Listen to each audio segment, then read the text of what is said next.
रेखा Krisha blog. Good morning, कैसे हैं आप सभी लोग। आशा करती हूँ आप सभी लोग ठीक होंगे, स्वस्थ होंगे, मस्त होंगे और ज़बरदस्त होंगे।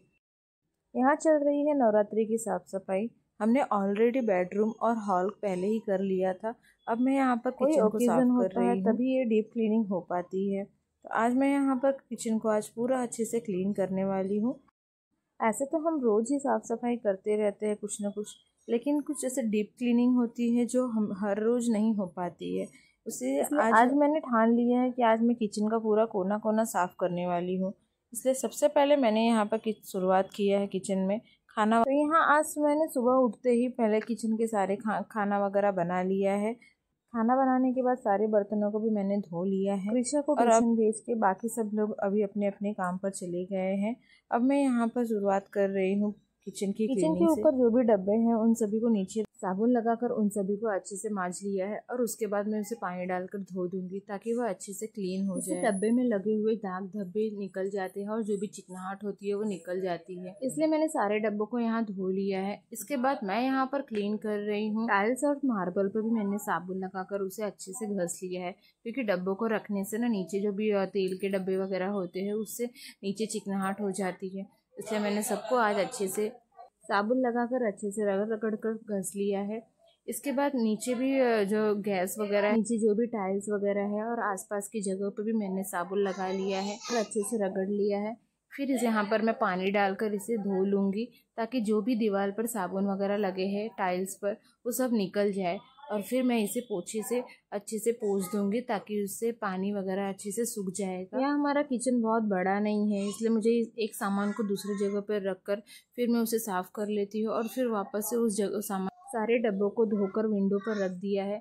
अब मैं इन डब्बों को उठाकर वापस से उन नीचे रखकर और फिर उसे उस जगह पर भी अच्छे से साबुन लगा ले रही हूँ ताकि वो भी क्लीन हो जाए और वहाँ पर भी पानी डालकर उसे धो दूँगी और फिर उसे सूखे कपड़े से सारी जगह को पोंछ रही हूँ ताकि वह सूख जाए। उसके बाद मैंने यहाँ पर सबसे पहले जाकर साड़ी को चेंज कर लिया, क्योंकि मुझे किचन पर चढ़ना था और साड़ी में थोड़ा चढ़ना मुश्किल हो जाता है। हम मिडिल क्लास फैमिली में ना ऐसा ही होता है, कोने कोने को साफ करने के लिए हम कहीं भी चढ़ जाते हैं कुछ भी। अब मैं यहाँ पर किचन पे खड़ी होकर ऊपर की जो भी टाइल्स वगैरह हैं उन सभी को भी साबुन लगाकर अच्छे से घस ले रही हूँ ताकि उस पर जो भी ऐसे तो वहाँ पर तेल वगैरह इतने ऊपर जाते नहीं है, पर फिर भी थोड़ा गंदा हो जाता है तो वो आज से साबुन लगाने से इस तरह से साफ़ हो जाएगा। तो पहले मैं साबुन लगा लूँगी और फिर उसे गीले कपड़े से पोंछ लूँगी। इससे वो टाइल्स वगैरह भी साफ़ हो जाएंगी और देखने में अच्छी लगती है। इसलिए मैंने किचन पर चढ़ने के बाद जहाँ तक मेरा हाथ जा रहा था वहाँ तक मैंने साबुन लगाकर अच्छे से घस लिया है और अब इसे गीले कपड़े से 2 बार उसे पोंछ लूँगी ना, तो उससे एक बार गीले कपड़े से पोंछने से उसका साबुन निकल जाएगा और दूसरी बार पोंछने से वो अच्छे से साफ़ हो जाएगा। इसलिए मैं सभी को मैंने अच्छे से पोंछ लिया है। इसके बाद अब मैं यहाँ पर आ गई हूँ विंडो पर भी मैंने साबुन लगाकर अच्छे से पूरे चारों साइड उसको साबुन लगा दिया है और उसे अच्छे से रगड़ कर घस लिया है। अब मैं यहाँ पर उसे गीले कपड़े से इसे भी पोंछ लूँगी ताकि वह क्लीन हो जाए अच्छे से। इसके बाद मैंने यहाँ पर एग्जॉस्ट फैन को खोल दिया है। उसे खोल उसमें बहुत सारे जाले वगैरह हो जाते हैं और बहुत सारी चिकनाहट भी हो जाती है, इसलिए मैंने उसे पूरा खोल दिया है और फिर उसे बाद में मैं धो लूँगी। इसमें भी मैंने उसको साबुन लगाकर पहले अच्छे से घस लिया है ताकि जो भी चिकनाहट है वो सब निकल जाए उसमें की, और फिर उसे गीले पोछे से उसे पोंछ लिया है। आगे का तो अच्छे से साफ़ हो जाता है पर पीछे का ना पूरा हाथ हमारा नहीं जाता है वहाँ पर, इसलिए मैं यहाँ पर उसे साफ़ करने के लिए विंडो में भी बैठ कर अच्छे से उसे साफ़ कर लिया। और जब वो मेरा हाथ आगे तक नहीं जा रहा है तो यहाँ पर मुझे ना बाहर जाने के बाद मुझे और भी धूल मिट्टी वगैरह आसपास में दिखाई दे रही थी, उसे भी मैंने उसी के साथ पोंछ लिया। विंडो में जब मैं बैठी हुई थी तब मुझे यहाँ पर बाकी भी सब धूल मिट्टी दिखाई दे रही थी, इसलिए मैंने उसे झाड़ू से पहले सारी धूल को निकाल लिया और उसके बाद मैंने इसे पोछे की मदद से अच्छे से पोंछ लिया। जो भी इसे और कैसे साफ़ करते हैं, अगर किसी के पास और कोई सजेशन हो तो ज़रूर बताइए। इसकी तो उसे मैं इसी तरह से साफ़ कर लेती हूँ। विंडो को साफ़ करने के बाद यहाँ पर मैं वापस से किचन में आ गई हूँ। किचन के ऊपर जो फ़िल्टर वगैरह लगाया है इसके ऊपर भी मैंने साबुन लगाकर उसे अच्छे से घस लिया और फिर उसे वापस पोछे की मदद से साफ पोंछ लिया। फ़िल्टर के ऊपर भी जो धूल मिट्टी बैठ जाती है ना उसे भी ऐसे साफ़ कर लेती हूँ मैं। कभी कभी ऐसा होता है हम कुछ साफ़ करने जाते हैं और कुछ और ही टूट जाता है हमारे हाथों से। तो आज मेरे हाथ से ऐसे ही हो गया। मैं ये पाइप ना निकल गई, तो मैंने इसे अच्छे से पहले साफ़ कर लिया। अब आज मैं दूसरा पाइप लाकर इसमें लगाऊंगी। ऊपर की सारी क्लीनिंग होने के बाद मैं यहाँ पर बेसिन के साइड का भी मैं उसे भी साबुन लगाकर अच्छे से घस ले रही हूँ, और फिर इसे भी मैं धो लूँगी। नीचे भी मैंने सारे सब जगह पे साबुन लगा दिया है और बेसिन को भी अच्छे से क्लीन कर लिया है। फिर मैंने यहाँ पर एग्जॉस्ट फैन की ब्लेड वगैरह जो होते हैं उसका जो कवर होता है उसे भी मैंने निकाल दिया था। अब मैं उसे भी ना तार वाले स्क्रब से उसे घस कर उसे साफ़ कर ले रही हूँ, और उसे पानी से फिर मैं धो दूँगी। बाद में जब वो सूख जाएगा तब मैं उसे वापस से लगा दूँगी।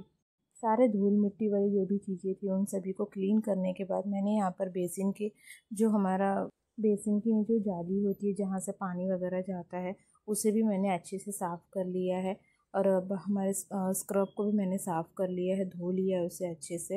इसके बाद मैं यहाँ पर क्लीन कर रही हूँ जो भी हमारे रोज़ के मसाले वगैरह के डब्बे होते हैं उन सभी को मैंने एक साथ निकाल दिया है। इन सारे छोटे छोटे डब्बों को मैंने एक एक करके साबुन लगाकर उसे घस लिया है। अब मैं उसे पानी डालकर सभी को धो लूँगी। पहले मैंने उन सभी को डब्बों को ढक्कन को टाइट बंद कर लिया था, और फिर मैं उसे साबुन लगाने के बाद फिर उसे एक एक करके धो ले रही हूँ। फिर मैंने ट्रॉली को भी अच्छे से गीले कपड़े से अच्छे से पोंछ लिया है।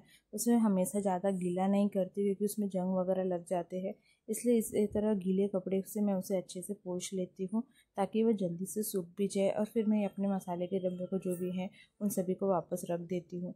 इसी के साथ मैंने यहाँ पर जो बड़े डब्बे हैं उन सभी को भी निकाल लिया है। उन सभी को भी मैंने साबुन लगाकर अच्छे से मांज लिया है। इसके बाद फिर मैं उसे भी नीचे रख दूँगी।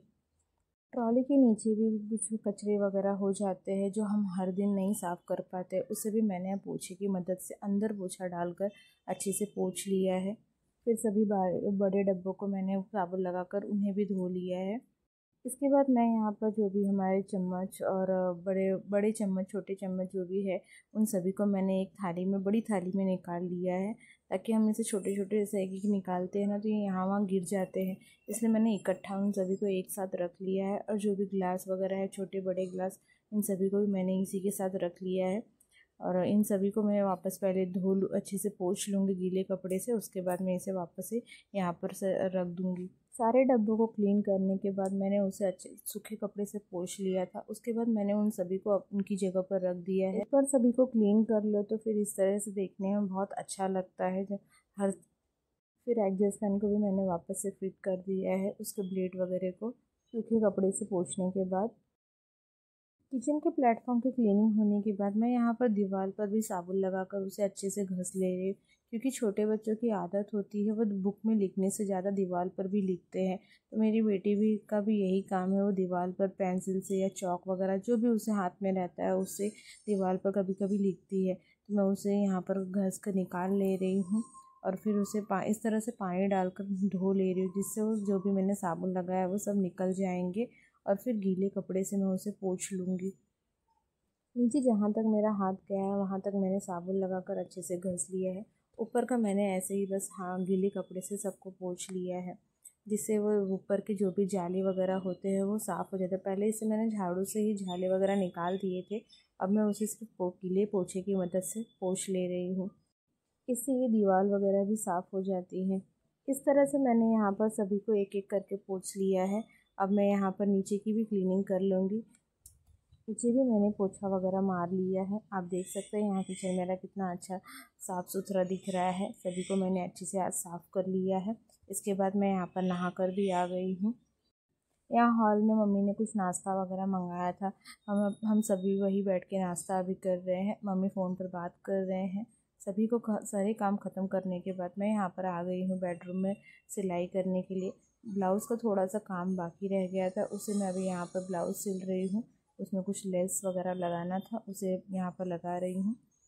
और यहाँ पर प्रीशा भी अपने कुछ पेंसिल रबर वगैरह लेकर खेल रही है। उसे आदत है कि बहुत सारे जितना भी उसके पास रहेगा वो सब कम है। वो बच्चों में ऐसी आदत होती है, उनको हर दिन कुछ ना कुछ नया चाहिए, तो उसे हर दिन नया नया कंपास पेंसिल वगैरह सब चाहिए होता है। तो वो सभी को अपने कंपास में रख रही है यहाँ पर। यहाँ मेरा ब्लाउज़ भी रेडी हो गया है, उसे मैंने आगे से पीछे से सब सिलकर तैयार हो गया है। इसके बाद मैंने यहाँ पर प्रीशा के लिए वो बना रही हूँ जो उसके कपड़े में कुछ कपड़े बच गए थे, उसके टॉप को कटवाने के बाद उसी कपड़ों से मैं उसके लिए वो बनाकर तैयार कर रही हूँ।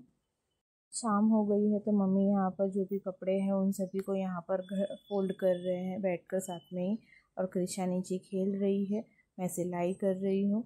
वैसे ब्लॉग की एंडिंग में यहीं पे कर रही हूँ क्योंकि वीडियो बहुत ज़्यादा लंबा हो जाएगा। वीडियो को लास्ट तक देखने के लिए धन्यवाद। वीडियो को प्लीज़ लाइक शेयर और सब्सक्राइब ज़रूर कीजिएगा, और कोई सजेशन हो तो ज़रूर प्लीज़ ज़रूर बताइएगा।